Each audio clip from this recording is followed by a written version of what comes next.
What's up, Packer fans? I'm Untitled Chapter, host of Monologue Packers podcast. Thank you for being here, and thank you for checking out this video. Week 3 of the 2019 season. Green Bay Packers face off against the Denver Broncos.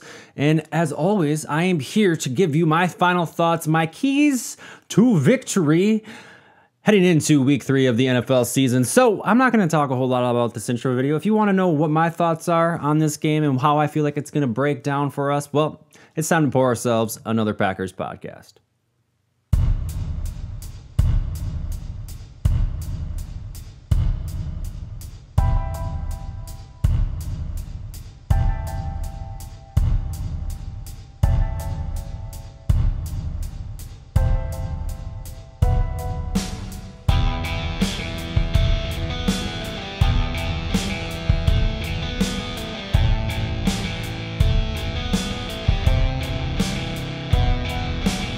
So as always, real quick before we get started, I'm going to give you a little subscription update. I'm a little over 600 subscribers, so thank all of you for joining, clicking that subscribe button, being here. Like true Packer fans would be here to support this, so I do appreciate that. Another reminder for you, 1,000 subscribers. This canvas is yours. All you have to do is hit that subscribe button. There's nothing else attached to it. You don't have to pay money. I don't even care if you like the video, although I hope you do like the video. But yeah, go ahead and subscribe. Once I hit 1,000 subscribers, this thing's given away. And then special thanks, real quick, special thanks to Mike and Kay Bartz. They are previous neighbors of mine, and they hit me up with this very cool Vince Lombardi Legends of the NFL. I don't know if I can squeeze this through here. Legends of the NFL mug that apparently no one else wanted, but I thought it was given to me as a gift, and quite frankly, it is perfect for what I am trying to accomplish on this show, which is to drink and to talk about Packers. It's Throwback.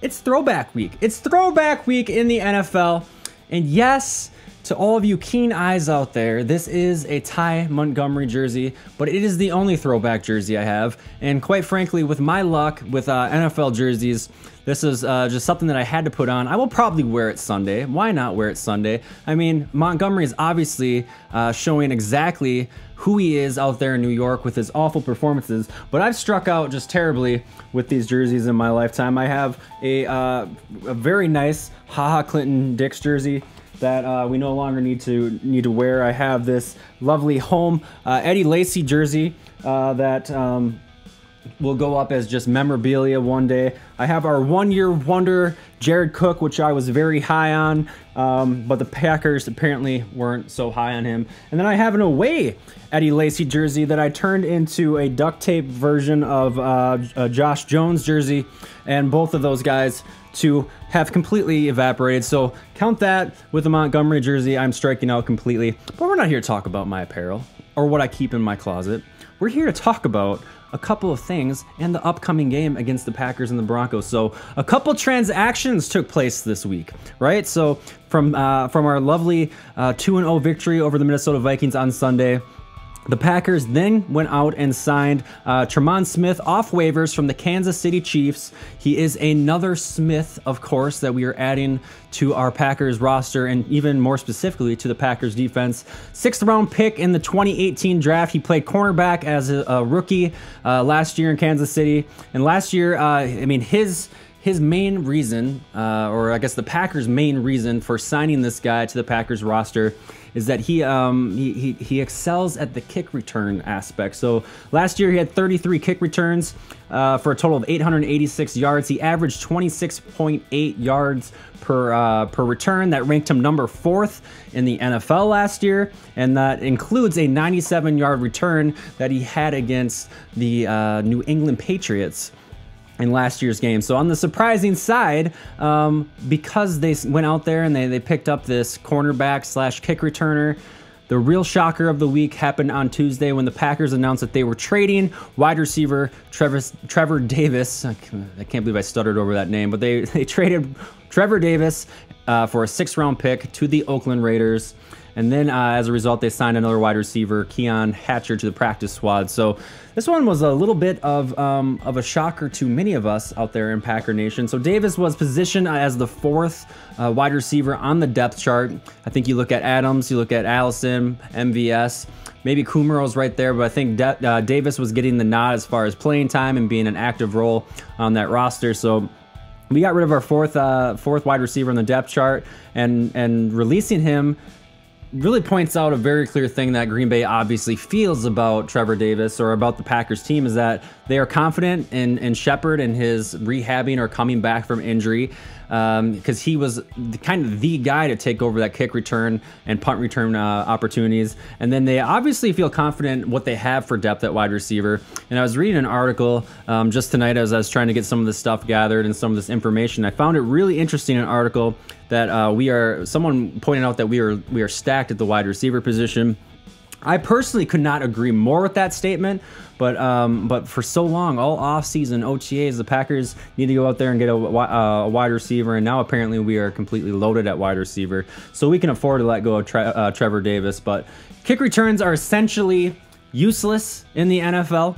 If you have watched any of the games or the first 2 weeks of the NFL, 90% of these kicks are going through the end zone. So I don't know how big of a kick return responsibility or person that you need to have in that responsibility fits with your team. So they can easily let go of Trevor Davis if they don't see his wide receiving skill set being, an asset to the team. You bring in this guy who fared incredibly well last year, so if they do happen to kick the ball short, I think Smith will take those kick return duties, and then I would expect Shepard to then take those punt return duties. So my thoughts on this: it's obviously sad to see Davis go. I was rooting for him. I was obviously a big fan of him making the roster. I love what he did in the preseason. But he was only kept around for those return abilities. And then, quite frankly, we just have too many targets, right? So you have all of our tight ends, you have our receiving group, you have our running backs who are getting receptions out of the backfield. So they could afford to let him go. But regardless, good luck out there in Oakland. Hopefully your career fares a lot better than what happened to Jordy Nelson. And who knows, maybe one day you'll find your way back onto a Packers roster, because you never lose hope. But headlines heading into the Broncos game. Let's actually talk about the game, right? We got a little bit of the busy work out of the way. Let's talk about this matchup. So surprisingly, this will only be the 15th matchup against the Packers and Broncos, and I believe it stretches all the way back to like 1971 was the first matchup, with only 5 games between these two teams occurring in the last 20 years. So this is a team that we don't face a whole lot. They don't show up on the schedule per se quite as frequently as some of the other teams that we face. But the Broncos do lead the overall series, 7 victories, 6 losses, and 1 tie. Like I said, Broncos lead that. So the Packers, surprisingly, from their first 2 matchups this year, they are the underdogs, or as far as the overall record, they aren't favored in that category. However, Green Bay is 5-0 and 1 all-time against the Broncos at home, so that bodes history favors us in that situation. The Packers have scored 30-plus points in those last 5 home wins against the Denver Broncos, and it's Denver's first visit to Green Bay since 2011, which was a 49-23 victory. So if you're looking at the last 10 years or so, these home games against the Broncos have gone really well for the Packers. This will be the 3rd time in the last 5 years that the Packers have hosted an AFC team in Week 3, and the Packers are 8-2 at home against AFC opponents since 2014. So a lot of good statistics, a lot of good history, leading up to this game. Some favorable things for the Packers. The Broncos enter Week 3 as an 0-2 team. Denver lost their first home game on the road to Oakland, 24-16, and they are coming off of an absolutely heartbreaking 14-16 loss against Chicago in Week 2. And if you watched that game, you had to believe that they were going to pull out an absolute upset over the Chicago Bears. It was a crazy ending to the game. So a quick recap for you. Denver did go on to score a touchdown with 31 seconds left. They were down by 1, 13-14. They went to kick the extra point to tie it. There was offsides on the Bears, so then they elected to then take the 2-point conversion, which they did convert on. So they're up 15-14, 30 seconds left. Everything was going great. Fans were crazy. Packer fans were crazy. The Bears were about to be 0-2, and then Denver got called on this play for a bogus roughing the passer penalty. I'm showing it on the screen right now. By no means is this a roughing the passer penalty. And then Chicago goes on to kick a game-winning field goal, and all of a sudden their kicker is now the greatest thing since sliced bread. So really interesting start for the Denver Broncos. Like I said, they didn't perform well in week 1 against Oakland. I think Oakland had a lot of momentum. A lot of the media was, blowing up how would Oakland perform. They stepped up, outperformed. They won their home game against the Broncos. But then quite easily, Broncos should be 1-1 entering week 3 against the Packers. On the other hand, of course, Green Bay 2-0. First place in the NFC North, so you got to love that. They beat Chicago 10-3 in the first week. They won 21-16 against the Vikings, which was 1 point shy of my game prediction. Damn! that totally woke up my wife right there.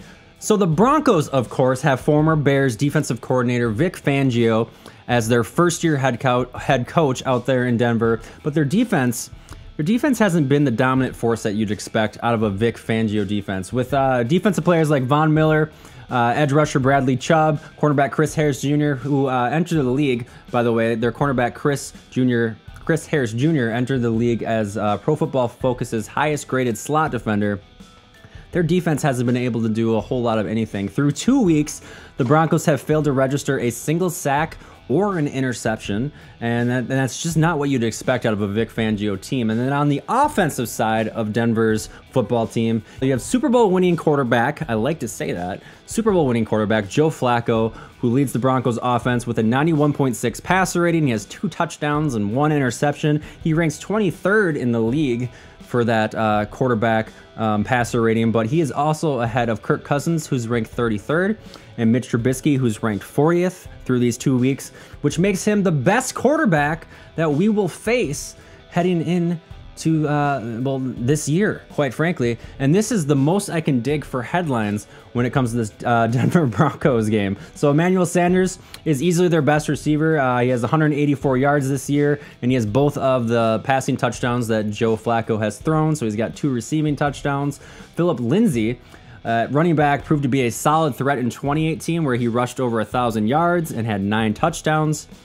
However, he has struggled. So through the first 2 games, he's had 79 yards and 0 touchdowns. And then Royce Freeman, their other running back on the roster, who has done a little bit better, has had 110 yards, but also no touchdowns. So what I'm trying to get with some of these stats and some of this background of the Broncos here is that their defense should be a heck of a lot better than they actually are.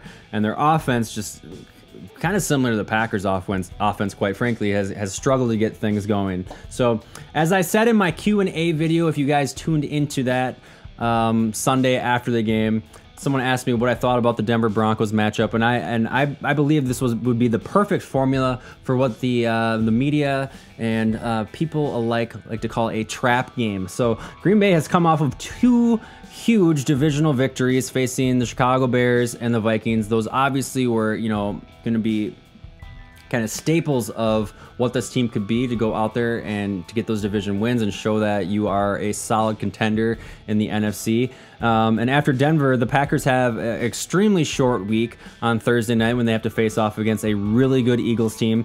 The Broncos are an 0-2 team, and they just haven't had a whole lot going for them in the first 2 weeks. So everything that points to this game says that it should be a trap game. Now, thankfully, John Kuhn asked this question to Rodgers during Tuesday's locker room interview, and this is what Rodgers had to say. Aaron, 2 division wins, feeling pretty good there. Already some attention made to next week's Thursday night game. Is anybody bringing up that this is possibly a trap game? John, you're such a media guy now. You know what? You really are. Because I remember you and I would talk over your locker about people asking you about trap games, and here you are asking me about a trap game. Good for you, man. Look at you. Good job, man. Just like you, back in your playing days, you might have changed now, but I don't believe in trap games. I think the preparation has to stay sharp, regardless of who you're playing and who's coming up down the line. I don't think there's anybody in the locker room who's looking like, oh man, I can't wait till next Thursday, to play the Philadelphia Eagles. This is an important game. This is the next step in our season, and it's an important one. I think we know who they are. They're 0-2. They've lost a couple tight ones, 1-score games. Last week was obviously right down to the wire, and they're going to be coming in with a game that they need to win to get going in the right direction, and we need to win to keep the momentum going. So it gives me a huge sense of relief that Rodgers and the rest of the Packers have that topic floating around inside that locker room about the idea of a trap game. I mean, these are the ones that really sneak up on you. It's a team that has been struggling, but they are trying to get their first win, quite frankly. And as Rodgers said, the preparation has to stay sharp regardless of who you're playing. And the Packers have a lot to improve upon heading into Thursday night's matchup. They need to get this offense going. The defense needs to stay consistent, maybe stop giving up some of those big plays like they did against the Vikings. And well, that brings me to my keys of victory. Key to victory number 1 is going to be keep the pressure coming. The Packers recorded 16 quarterback pressures in week 1 against the Bears, and they recorded a whopping 28 quarterback pressures in week 2 against the Vikings. So they lead the entire NFL with 44 quarterback pressures entering week 3, and I say keep the pressure coming. Zadarius Smith, who had 60 pressures in 2018, already has 15, and Preston Smith, who had 53 pressures in 2018, isn't far behind with 10 pressures himself. So obviously, both of these guys are pacing to shatter what they put up for the statistics last year. And there's a lot of talk about these guys earning their paychecks, and I couldn't agree more. These were great additions brought onto the roster.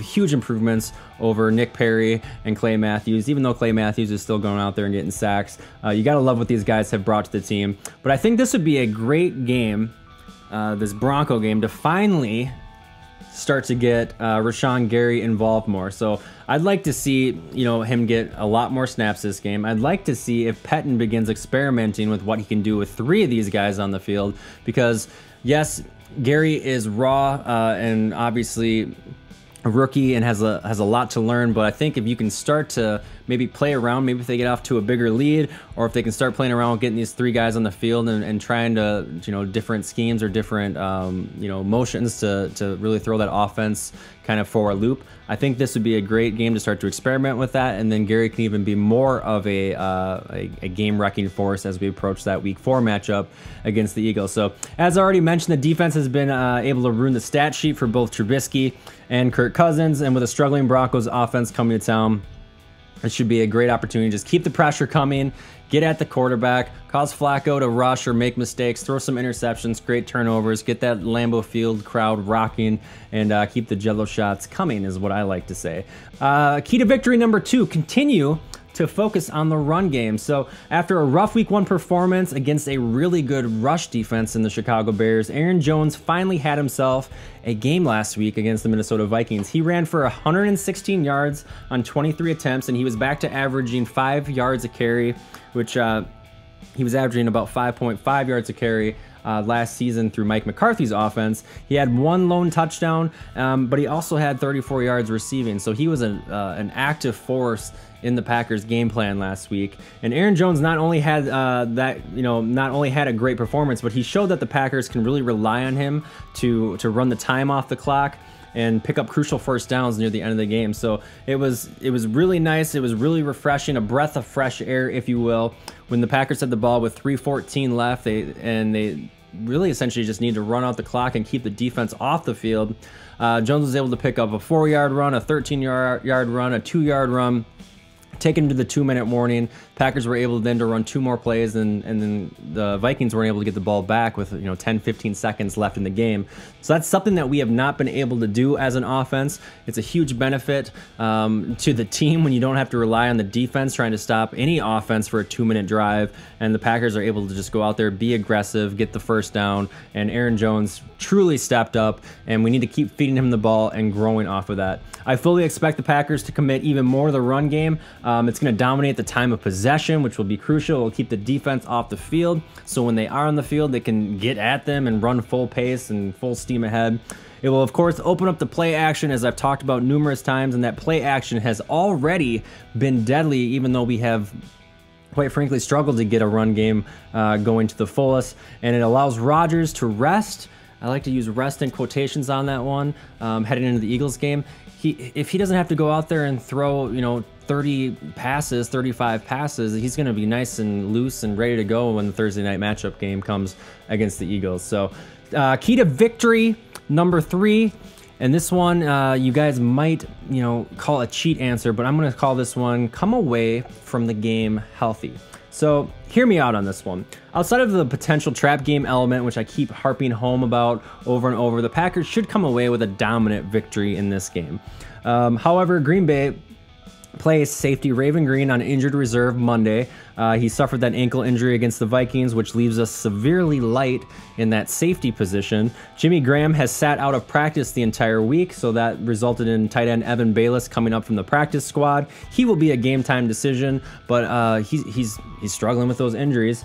We lost obviously some depth at the wide receiving group by losing Trevor Davis or trading Trevor Davis away. The Packers won't have the luxury of a full week to rest if they do get any sort of nagging injuries. They're going to come off that short week, play the Eagles on Thursday night, and numerous teams have already been bitten by the injury bug. So you look at Drew Brees going out, you look at Ben Roethlisberger going out. I mean, it's a rough world out there if you're fans of some of these NFL teams. So if Green Bay can somehow manages to lose this game to the Broncos and they can come away healthy, that will be a victory. Maybe it's not a key to winning the game, but it is definitely a team victory if they can get through this game healthy, not suffer any major injuries, and then we can go into our next game looking like the badass team that I think that we are. So before I give you my final score for this week's upcoming game, I think this is going to be a coming out party for the Green Bay Packers. They strung together those 3 incredible drives, 3 touchdown drives on their first 3 offensive possessions against the Vikings.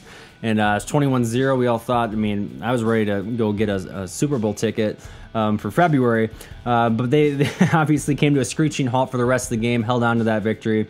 And the defense, outside of 2 plays that I'm sure they wish they could get back, has been completely dominant, and they've looked like a top 5 defense. So I think this will be the game that the Packers team will finally kind of figure it all out together. They'll get a consistent offense throughout the entire game. They'll put up a consistent defense throughout the game and try to limit those big time plays. Get the jello shots ready and keep the bowel rockets on hand, because I say the Packers win this game 35-10 and move on to a 3-0 season. Yes, I'm calling this one a blowout. I'm not calling this one a trap game. I think the interview with Rodgers had kind of reassured my thoughts that at least they realize that this has the makings of a trap game.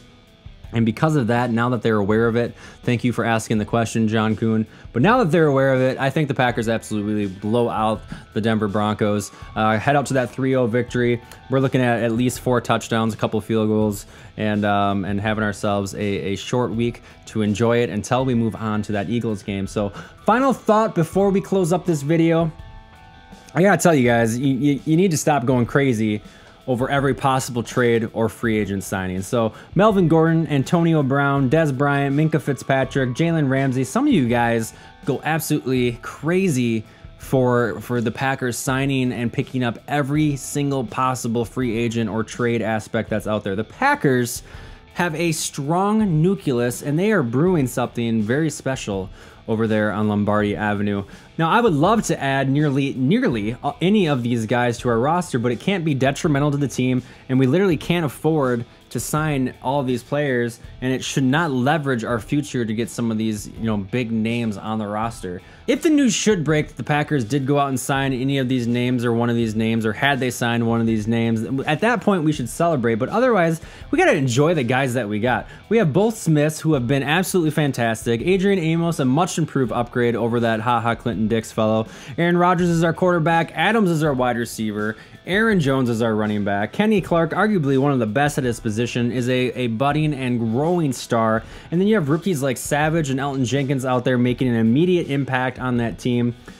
I didn't even bring up Jair Alexander. How could I forget that? But we have a team. We are filled with players who are extremely talented, and we gotta cheer them on and see where they take us, and quit worrying about all these trades and free agent signings that could make our team better. I think the Packers have it figured out.